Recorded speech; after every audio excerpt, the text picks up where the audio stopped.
Olá a todos, que Deus abençoe grandiosamente a vida de todos vocês, em nome do Senhor Jesus Cristo de Nazaré. Estamos aqui para mais uma aula, mais uma vez, para a gente aprender da palavra de Deus, para a gente aprender, os queridos amigos e irmãos, com o Evangelho do Senhor Jesus. O Evangelho de Mateus e, obviamente, o Evangelho do Senhor Jesus. Meus irmãos, nós vamos hoje para Mateus, capítulo 3, em nome de Jesus. Só uma observação, a nossa primeira aula teve quase 70 visualizações. A segunda aula já caiu para 10, 15 visualizações. Eu já trabalho há bastante tempo com as pessoas para saber e para entender que muitas pessoas só têm arranque, só tem começo. Mas do meio para o final, às vezes nem no meio para o final, já ali no começo já desiste. Porque são pessoas que não têm sede de Deus. Porque são pessoas que de fato e verdade não têm sede de Jesus. Mas se você tem sede de Deus, se você tem sede do Senhor Jesus Cristo, assista estas aulas até o final e vamos aprender a cada dia mais, meus irmãos, com a palavra do Senhor Jesus. Deixa eu diminuir aqui para não atrapalhar a leitura. Ficar aqui no canto. O que importa mais é a voz, né, meus irmãos? Então vamos lá. Lembrando, leia Mateus capítulo 3, antes de iniciar a aula. Senhor Deus, em nome de Jesus, nós oramos ao Senhor. Pedimos mais uma vez a tua direção. Nos guia, Senhor. Nos direciona. Para que nós possamos aprender com a tua palavra. Para que nós possamos aprender com o Senhor, ó Pai. Nesse momento. O Senhor é fiel, poderoso. Coloque em nós a fome, a sede, o desejo de aprender com o Senhor.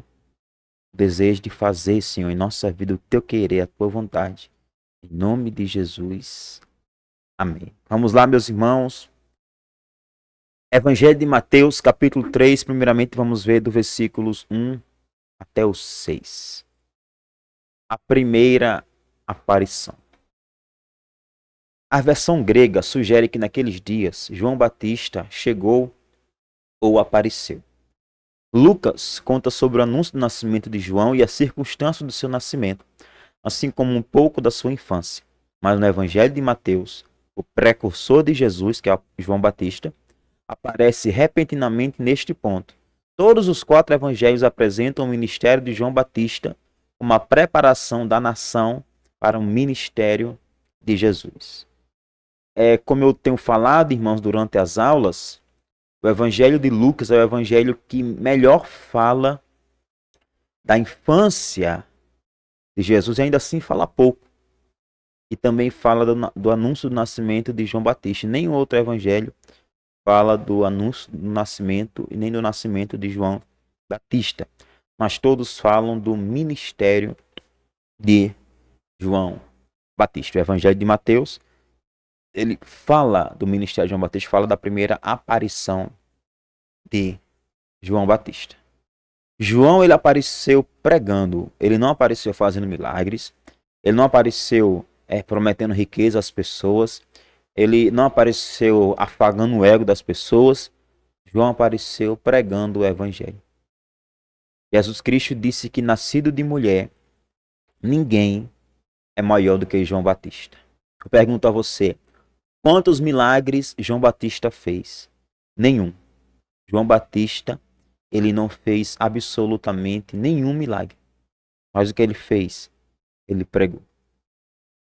Nós não podemos colocar os milagres acima da pregação ou pensar que um milagre é mais espiritual do que a pregação do evangelho. A pregação é o mais importante. João apareceu pregando. A palavra grega querisso significa literalmente ser um arauto, um enviado, proclamar. Ela deriva de querux, um arauto, que se colocava diante de um exército para transmitir as ordens de um general. operando uma multidão para transmitir um decreto do governante. Ele não fala por si, mas sim pelo seu superior. Ele não transmitia a sua mensagem, mas sim aquela a que o seu comandante tinha ordenado que proclamasse. João Batista, ele era o arauto de Deus, anunciando a importante notícia de que o Messias estava chegado. Exatamente assim são todos os pregadores do Evangelho instruídos para proclamar a mensagem da salvação de Deus. Isto, basicamente, é pregar. É por isso que queriço é o verbo mais frequente usado no Novo Testamento como sinônimo de pregar. E evangelizo, evangelizar. Anunciar boas novas vem logo atrás em segundo lugar. Vou ter que, tô vendo aqui, ter que me diminuir, mas ainda vou ficar bem pequenininho aqui. Pois talvez eu veja outra forma de aparecer, mas vamos lá, não vai dar para ver nesta aula de hoje. O lugar onde João pregava era o deserto da Judéia. Esta era uma região rochosa e acidentada entre o Planalto, algo entre 750 e 990 metros acima do nível do mar, e o Mar Morto, 400 metros abaixo do nível do mar. Era uma região proibitiva, com despenhadeiros e precipícios, habitada principalmente por animais selvagens. A expressão deserto é um termo bastante indefinido.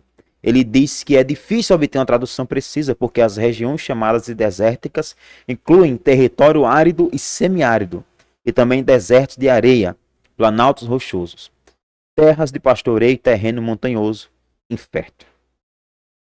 A opinião de que o deserto pode ser uma tradução melhor, pois outros termos aparecem sugerir uma floresta fechada, eles prosseguem. Embora as traduções modernas continuem a usar ambas as expressões, sem dúvida devido ao fato de que até mesmo deserto não é uma descrição perfeita, as regiões assim descritas são algumas vezes naturalmente montanhosas, planícies onde o pasto existe depois das chuvas e regiões onde havia população, como aquela parte do deserto de Judá, perto do Mar Morto, onde foram encontrados o mosteiro de Quirã e os rolos no Mar Morto.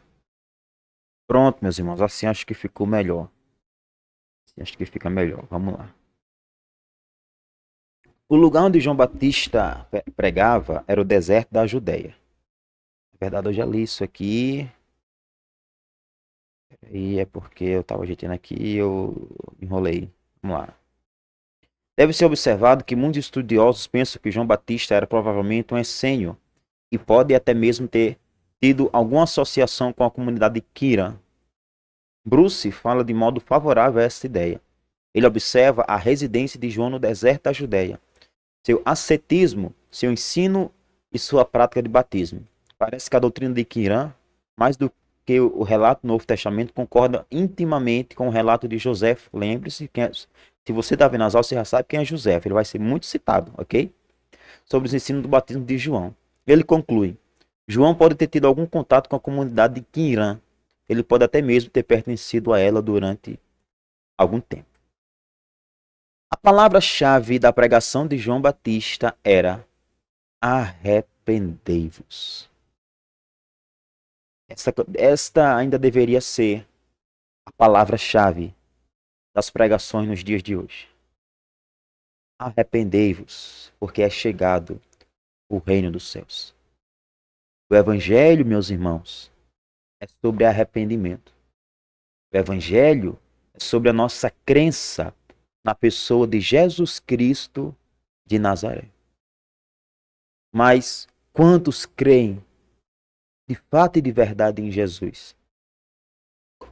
Como é difícil para nós hoje ouvir uma pregação neste sentido, que fale, arrependam-se. João foi o maior homem da história, disse Jesus, mas o que é que ele pregava? Arrependimento. E hoje, muitas vezes, nós queremos pregar para agradar as pessoas. Nós queremos pregar para que as pessoas não fiquem chateadas conosco.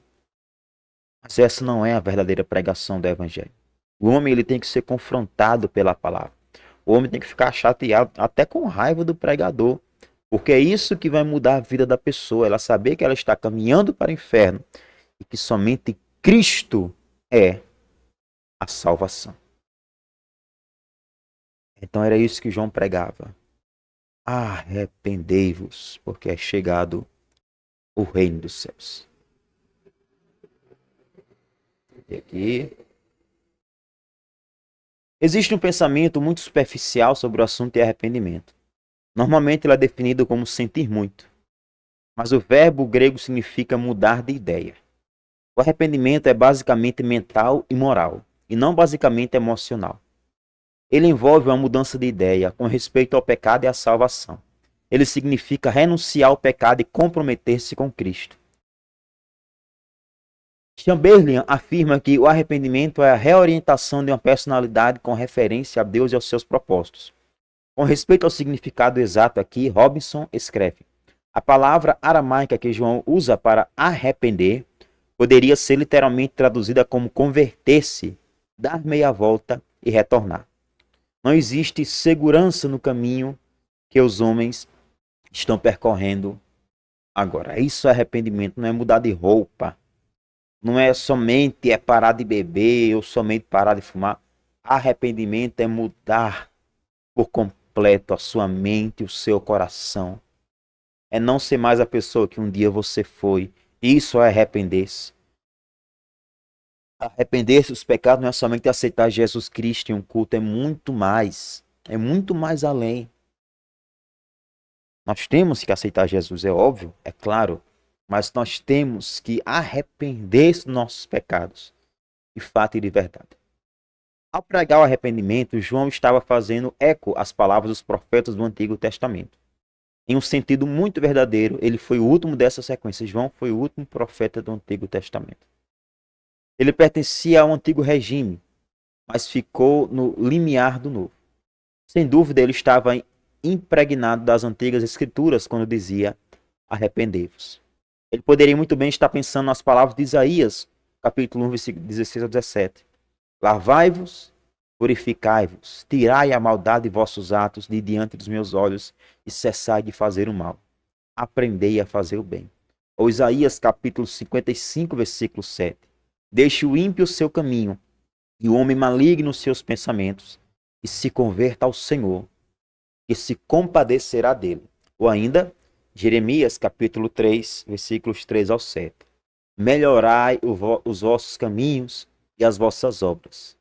Se deveras melhorardes os vossos caminhos e as vossas obras, eu vos farei habitar neste lugar, na terra que dei a vossos pais, século em século. Isso está em Jeremias, capítulo 7, versículos 3 ao 7. Tiger diz que o substantivo metanoia, que é a palavra grega para arrependimento, quer dizer especialmente a mudança de ideia daqueles que começaram a detestar seus erros e más ações, e que estão determinados a empreender um caminho melhor na vida, para que ela compreenda tanto uma admissão do pecado e a tristeza que vem através dele, como uma correção sincera, cujos sinais e efeitos são as boas obras. Por que os ouvintes de João deveriam se arrepender? Porque é chegado o reino dos céus. A sua pregação não era apenas ética, mas escatológica. Barnes sugere que a frase seria melhor traduzida assim: o reino de Deus se aproxima. Havia uma forte nota de urgência na conclamação de João ao arrependimento. Era quase como se ele estivesse dizendo: é agora ou nunca. Os acontecimentos dos anos seguintes, que culminaram na destruição de Jerusalém no ano 70 depois de Cristo, justificariam o seu olhar e o seu tom de voz. Aqueles dias provaram seus últimos dias, ou os dias do Messias, abrangendo o período entre a sua primeira vinda e a sua segunda. Atos capítulo 2, versículo 17. Mas a maioria dos judeus não se deu conta disso e sofreu as consequências. Ainda hoje existe a urgência de pregar arrependimento. Existe a urgência de pregar salvação. Pois se eu morrer sem Cristo, pois se eu morrer sem se arrepender dos meus pecados, o inferno me espera. O inferno me aguarda. E aguarda todo aquele que morrer sem Cristo, sem ter se arrependido verdadeiramente dos seus pecados. Será que nós já nos arrependemos dos nossos pecados? Será que nós, de fato e de verdade, nós cremos no Senhor Jesus como Senhor e Salvador da nossa vida? Será que a nossa vida está de fato e de verdade diante do Senhor? Nós temos que examinar. Nós temos que ver se nós temos vivido de fato e de verdade para Ele. e se nós de fato e verdade já se arrependemos dos nossos pecados.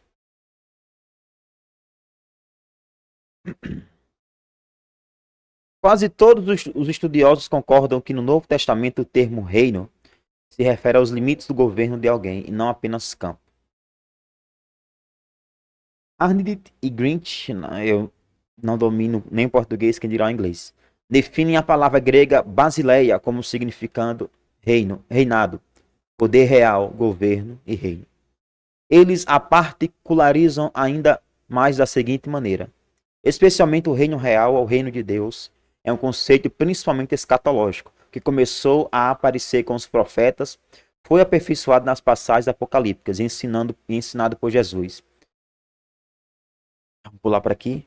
Morrison, que é outro teólogo, é importante a gente ver a opinião dos teólogos.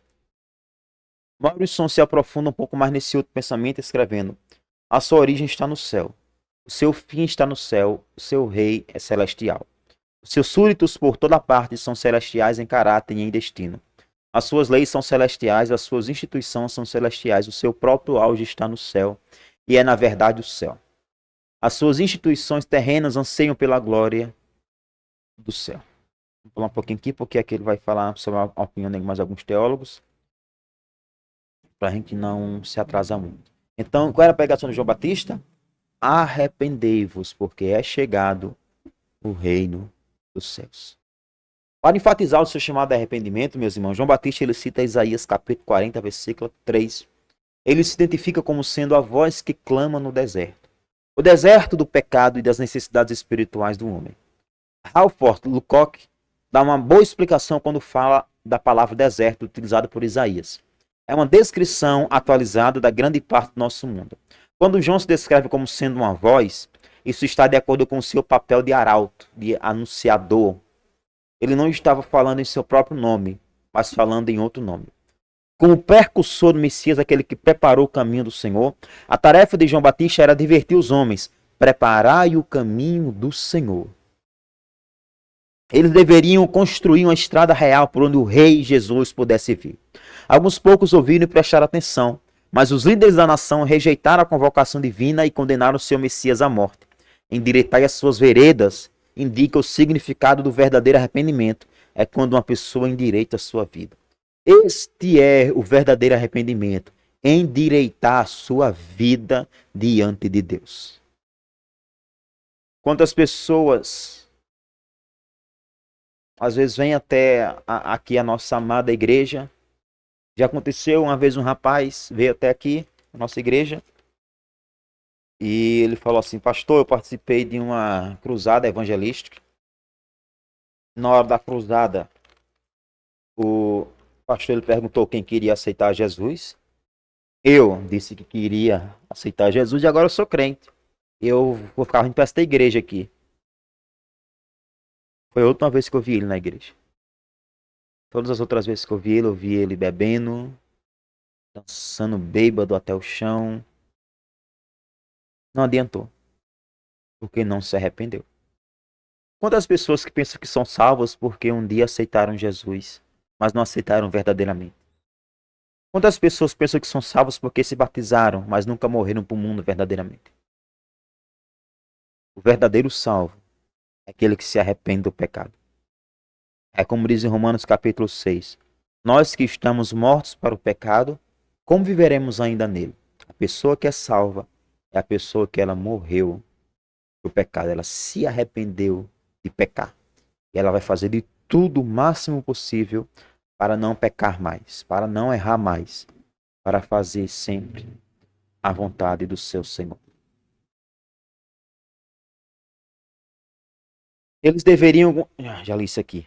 Agora estamos aqui. Deixa eu ir abaixando aqui. O resultado foi a antecipação da era do Evangelho, na qual as pessoas são chamadas ao arrependimento individual e receberam a Cristo como Salvador. O chamado de João era ao mesmo tempo nacional e individual. Hoje em dia, ele é basicamente individual, para cada indivíduo, para cada ser humano. O aparecimento de João Batista condiz com a sua missão e mensagem. Ele era um pregador pioneiro e rude. Assim, as suas roupas e os seus alimentos eram naturais e simples. A sua única roupa era de pelos de camelo, uma roupa áspera usada pelos ascéticos e pelas carpideiras. O cinto de couro mantinha a roupa no lugar. Esse item é mencionado na descrição de Elias no Antigo Testamento. Jesus identificou João Batista como Elias do Novo Testamento. Isso está em Mateus capítulo 17, versículos 10 ao 13. Os dois homens eram muito parecidos em sua aparência, no seu temperamento e na sua missão. O alimento de João, e esta palavra significa comida, consistia, irmão, só uma observação. Quando a palavra está assim em negrito, apenas assim mais escuro, um preto mais escuro, é porque é o texto bíblico. Não sei se você prestou atenção, mas enquanto a gente lê todo esse comentário, a gente também está lendo todo o capítulo bíblico. Ainda assim, eu peço para vocês lerem no começo, para que haja um melhor entendimento. Mas a gente lendo todo esse capítulo 3 aqui desse comentário, nós também estamos lendo o Evangelho de Mateus, capítulo 3, novamente. Então, a palavra mais escura está falando do texto bíblico. E entre parênteses, 4 aqui, ó, versículo 4. O alimento de João, e essa palavra significa comida, consistia de gafanhotos e mel silvestre. Alguns tentaram identificar os primeiros como vagens de uma árvore, e o último como a seiva doce que brota de algumas árvores. Mas provavelmente os dois termos devam ser interpretados literalmente. Os gafanhotos eram considerados como animais limpos na lei dos judeus, e hoje em dia são comidos pelos árabes. Na verdade, gafanhotos desidratados podem ser comprados nos supermercados dos Estados Unidos. E aí, você teria coragem de comer gafanhoto? Não há nada de espiritual nisso, era só a alimentação de João. Eu não sei como, já deve ter inventado alguma coisa espiritual para isso. É o pessoal que ama inventar coisas espirituais. Não sei como ainda não inventaram o jejum de João. Comer só gafanhoto. O termo mel provavelmente significa mel silvestre e abelhas, que era encontrado em abundância no deserto. João Batista foi um mensageiro especial durante uma época especial. Jones o descreve como sendo um homem rude, nivelando montanhas e aterrando vales, com severidade nos olhos e com veemência na voz. Joséfo, o historiador do século I, falamos muito sobre ele já, diz que João era um homem bom, que ordenava que os judeus exercessem a virtude e a justiça, uns em relação aos outros, e a devoção em relação a Deus. O João Batista ele criou uma tremenda agitação. Nós lemos que as pessoas iam ter com ele o verbo no tempo imperfeito. Jerusalém e toda a Judéia e toda a província adjacente do Jordão. João ele era um profeta que ele chamou a atenção. Deus levou as pessoas até ele. O povo de Jerusalém, a uma altitude de 750 metros, tinha que descer mais de 1.100 metros até o rio Jordão, que está a quase 400 metros abaixo do nível do mar, onde deságua no Mar Morto. João pode ter batizado a cerca de 8 quilômetros antes da sua foz, a foz do rio. A ansiedade do povo em ouvir o profeta está evidenciada por sua disposição de enfrentar a longa e acidentada subida de volta para a estrada de Jericó, pela estrada de Jericó. João batizava somente aqueles que confessavam seus pecados. O texto grego diz expor. Este pregador exigia que os candidatos admitissem que eram pecadores e se expusessem como tais antes de serem batizados. João batizava as pessoas enquanto as pessoas, depois das pessoas terem confessado os seus pecados. Por exemplo, alguém chegar para ser batizado por ele e João dizia: qual é o seu pecado? Ah, eu sou ladrão. Gente, eu estou batizando aqui esse ladrão, você se arrepende dos seus pecados? Me arrependo. Pronto. Batismo para arrependimento. Se hoje fosse assim, as pessoas hoje estão dispostas a percorrerem grandes distâncias, a ficar até noites em claro para ver um cantor mundano, ou até um cantor gospel, mas não vão até as suas igrejas ouvir uma pregação do Evangelho. Aqui na cidade da qual eu moro, que é a cidade de Pombal, no estado da Paraíba, todo ano a prefeitura traz um cantor evangélico para a cidade. E glória a Deus que continue trazendo. E sempre lota o culto. E glória a Deus que continue lotando. Sempre lota o show do cantor. Mas os cultos de oração nas igrejas nunca estão lotados. Muitas vezes nem os cultos de domingo. Deixa eu subir aqui. Muitas vezes nem os cultos de domingo estão lotados. Porque para ver um cantor, não há preguiça, não há sono, não há chuva. Mas muitas vezes para participar de uma reunião de oração com Jesus. Não posso ir, eu estou cansado. Essa é a realidade da igreja brasileira hoje. Se disser assim, ó, apóstolo fulano de tal, tá lá em João Pessoa, na Paraíba. A pessoa sai de Pombal, sai de Jericó e vai. Mas essa mesma pessoa não entra no seu quarto e não fecha a porta para orar, para falar com Jesus. João Batista atraía as pessoas, e atraía com a pregação do verdadeiro evangelho. Irmãos, nós temos que pregar o verdadeiro evangelho. Aqueles que são salvos, eles ouvirão o verdadeiro evangelho e eles crerão no verdadeiro evangelho. Não precisa inventar. Os salvos serão atraídos por Deus. A sua pregação, a pregação de João Batista. No judaísmo havia dois grupos principais, ou seitas, na época de Jesus. A primeira era dos fariseus. O nome parece derivado da palavra hebraica parash, aquele que está separado. O famoso estudioso britânico Matthew Black é favorável ao significado de perushim, como aqueles que no seu meticuloso cumprimento da lei, em particular nas suas leis levíticas, se separavam das impurezas e em especial dos impuros do povo da religião, entre aspas. A origem dos fariseus remonta ao cativeiro da Babilônia, quando os judeus já não tinham um templo onde adorar. Então eles foram se tornando o povo do livro. A lei de Moisés tornou o centro da sua vida religiosa. O estudo e o ensino da lei se tornaram a principal tarefa dos líderes religiosos. Durante o período macabeu, já falamos sobre o período macabeu, os Hassidim, ou devotos, procuraram manter a pureza da religião judaica contra as invasões do helenismo pagão. Desse movimento de leigos puritanos surgiram os fariseus. José, já falamos quem é José, seja as outras aulas. Diz que na época de Herodes o Grande, eles chegaram a totalizar mais de 6.000 pessoas. Será que eram poucos fariseus? Eram muitos. Os saduceus, que é a outra seita, eram a segunda seita principal dos judeus. Eles eram um grupo sacerdotal e aristocrático, enquanto os fariseus ensinavam nas sinagogas por todas as partes, os saduceus mantinham o controle do templo de Jerusalém. E aqui. É comum pensar que a palavra deriva de Zadok. Ele foi indicado sumo sacerdote por Salomão, em substituição a Abiatar, que tinha se unido à rebelião de Adonias. Assim, Zadok se tornou o ancestral de uma sucessão de sacerdotes em Jerusalém. A visão que Ezequiel teve do novo templo são os filhos de Zadok que podem se chegar ao Senhor para o servir. É importante notar que, enquanto os fariseus são mencionados 100 vezes no Novo Testamento, a palavra saduceus aparece apenas 14 vezes.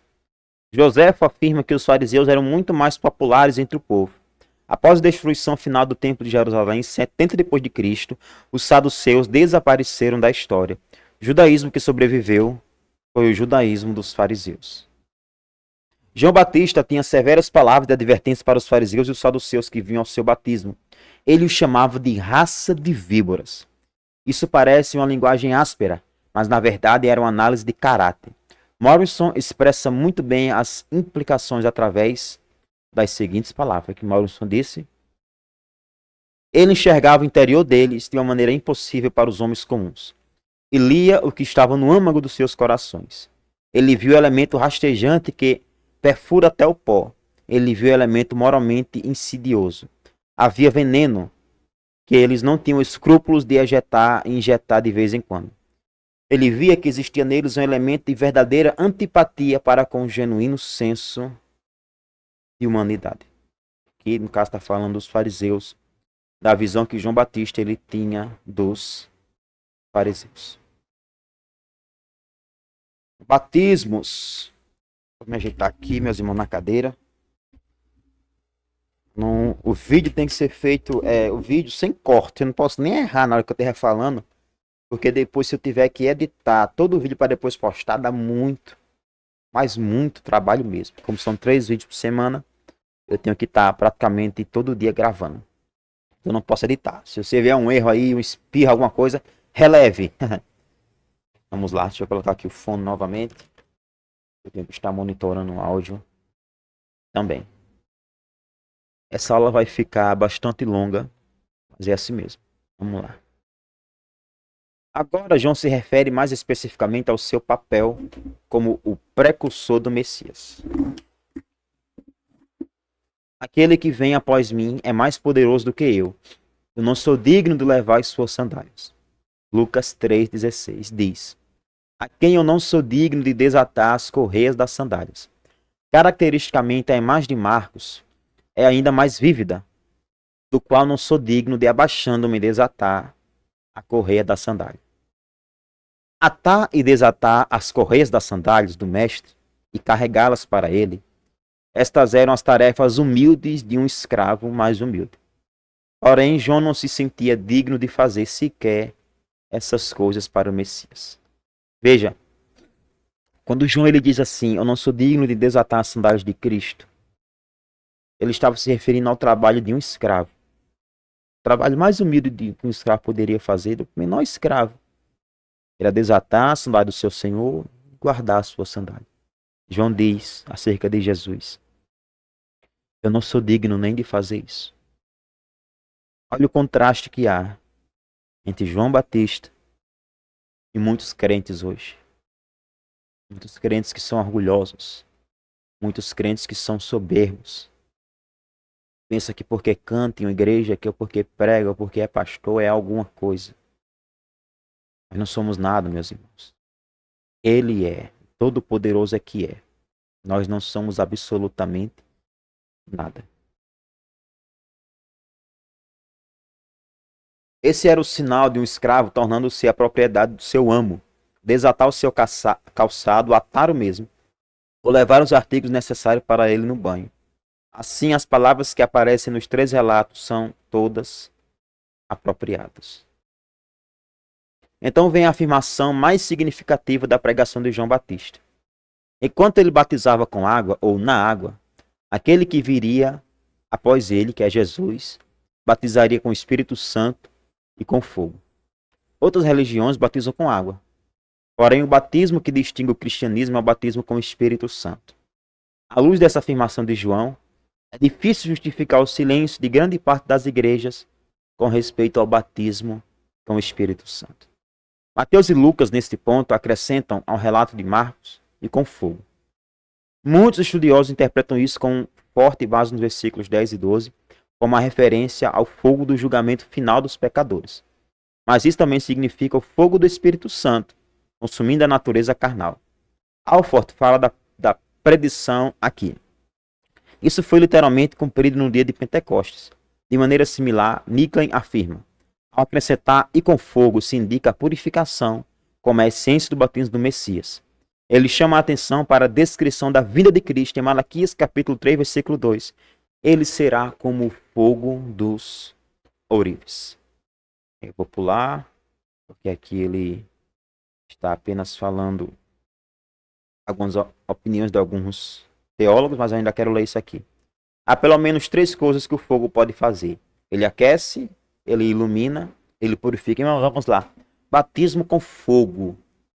O que pode ser o batismo com fogo que João Batista ele queria falar? Pode ser duas coisas. Primeiro, pode ser o batismo com fogo para juízo, condenação. Ou seja, Jesus Cristo vem para salvar aqueles que creem e para lançar no fogo, no inferno, aqueles que não creem. Pode ser interpretação. E tem outra interpretação que pode ser o batismo com fogo, pode ser o fogo que queima a nossa natureza pecaminosa. Aí você vai me perguntar, pastor, qual é a melhor interpretação? Na minha visão, na minha opinião, depois de ler, de estudar um pouco, eu acho que o batismo com fogo quer dizer realmente batismo para condenação. Ou seja, aquele que crê no Senhor será batizado com água, batizado com Espírito, e aquele que não crê será batizado. Batizado quer dizer cheio, imersivo, com fogo, o fogo do inferno.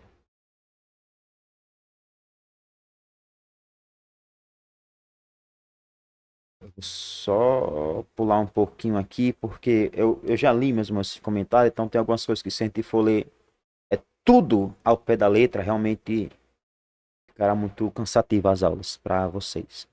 João declarou que Cristo queimará a palha com fogo que nunca se apagará.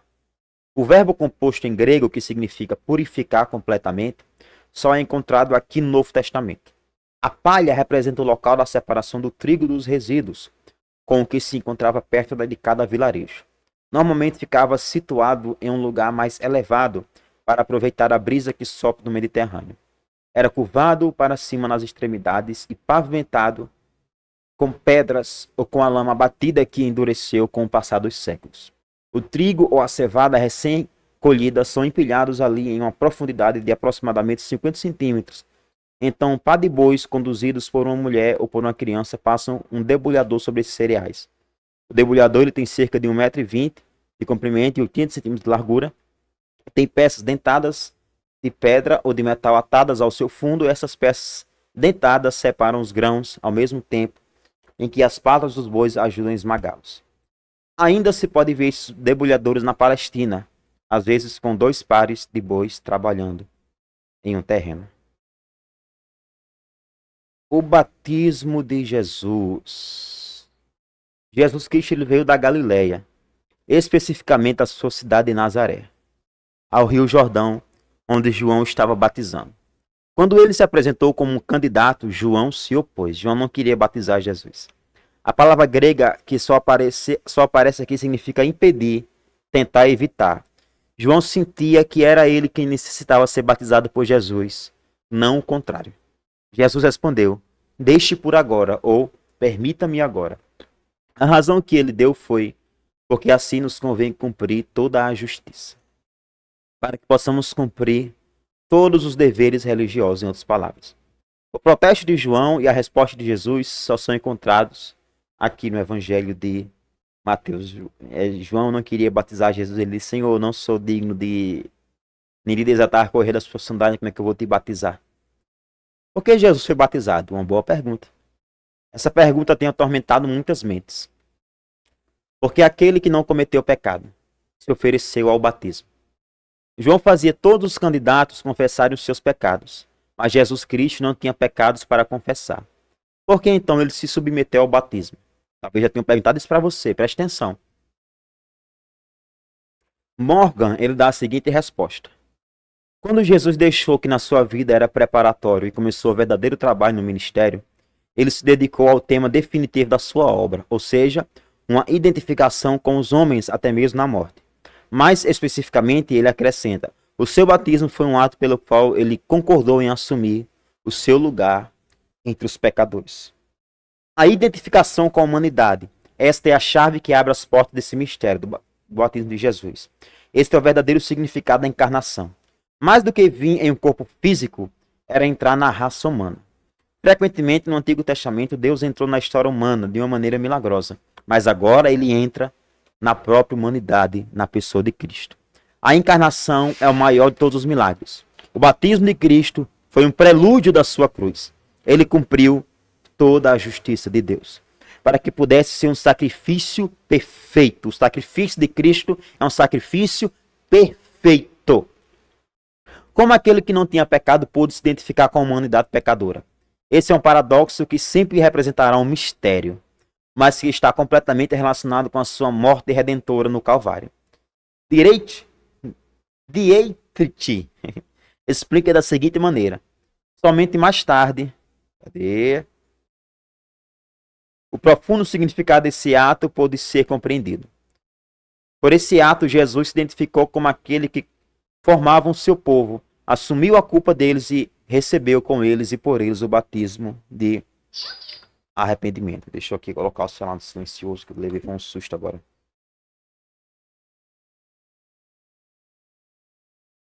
Stedler diz que o batismo foi, depois da morte de Jesus, o maior exemplo da sua submissão à vontade do seu Pai. Como? Porque através do batismo ele se submeteu conscientemente a estar computado entre os pecadores, como se ele mesmo fosse um pecador, e a receber o sinal exterior da purificação daquela coisa má e a aviltante na qual ele não tinha qualquer parte. Estamos terminando. Depois de ser batizado, participe passivo auristo, Jesus saiu logo da água. O texto grego diz apô da água. No entanto, Marcos 1,10 diz ek, para fora. Nenhum deles é uma prova conclusiva a favor ou contra a imersão. Gente, vamos lá. Batismo ele pode ser por imersão, por aspersão. Imersão, mergulhar, aspersão, ser jogado água na pessoa. O modo não está indicado e não podemos ir além do que está escrito, ok? Só vale batismo assim, só vale batismo assim. O que vale é o batismo. O que vale é a pessoa crer em Cristo de fato e de verdade. A água não salva, quem salva é Jesus. Os fatores centrais, mas no caso a maioria das igrejas, no caso a igreja que eu faço parte, é o batismo por imersão, por mergulho. Os fatores centrais na cena do batismo foram a visão e uma voz. A visão foi a do Espírito de Deus descendo como uma pomba e vindo sobre ele, sobre Jesus. A voz declarou: "Este é o meu filho amado, em quem me comprazo." Erdmann comenta: o primeiro foi uma indicação simbólica do poder divino pelo qual o seu ministério deveria ser realizado. E o último foi uma confirmação de que ele era o Messias, o próprio Cristo de Deus. A expressão viu, em Marcos capítulo 1, versículo 10, e aqui em Mateus no versículo 16, parece sugerir que a visão da pomba só foi contemplada por Jesus. Mas Lucas diz que o Espírito Santo desceu sobre ele em forma corpórea como uma pomba. Lucas 3:22. Também o Evangelho de João, em João 1:32 ao 34, indica que o Espírito descendo como uma pomba era o sinal combinado previamente com João, de que este era realmente o Messias. Entretanto, em nenhum lugar se afirma que a pomba foi vista pela multidão que os rodeava. A pomba era um símbolo apropriado da amabilidade do Espírito Santo. A voz do céu expressou a aprovação do Pai quanto à obediência do Filho. O significado do termo amado é único. Assim, o Pai, de duas maneiras e com força dobrada, declarou o papel singular de Jesus como seu único filho e servo obediente. Cristo já estava trabalhando como servo do Senhor, descrito em Isaías. A obediência à vontade do Pai, que ele manifestou publicamente pela primeira vez em seu batismo, encontrou o seu ponto culminante na cruz. O Calvário foi o clímax do seu ministério como servo sofredor. Mateus faz da mensagem do céu uma proclamação pública: "Este é o meu filho amado." Ao passo que Marcos 1:11 e Lucas 3:22 apresentam a frase mais direta e mais pessoal: "Tu és o meu filho amado." Mas Lucas e João indicam claramente que a forma da pomba foi vista pelo menos por João Batista. Assim, existe um amplo testemunho para o fato de que essa não foi uma experiência meramente subjetiva e desfrutada apenas por Jesus. Com respeito à última frase, "em quem me comprazo", Meyer escreve: "O auristo denota em quem eu tenho um bom prazer, que se formou objeto do meu bom prazer."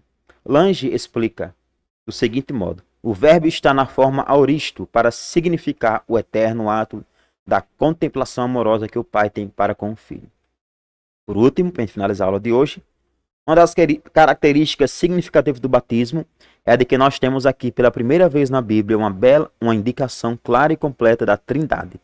Quando Jesus saiu da água, o Espírito Santo desceu sobre ele e ao mesmo tempo uma voz do céu declarou: "Este é o meu filho amado, em quem me comprazo." Assim nós entramos no Novo Testamento com a revelação explícita de que Deus existe como Pai, Filho e Espírito Santo. E graças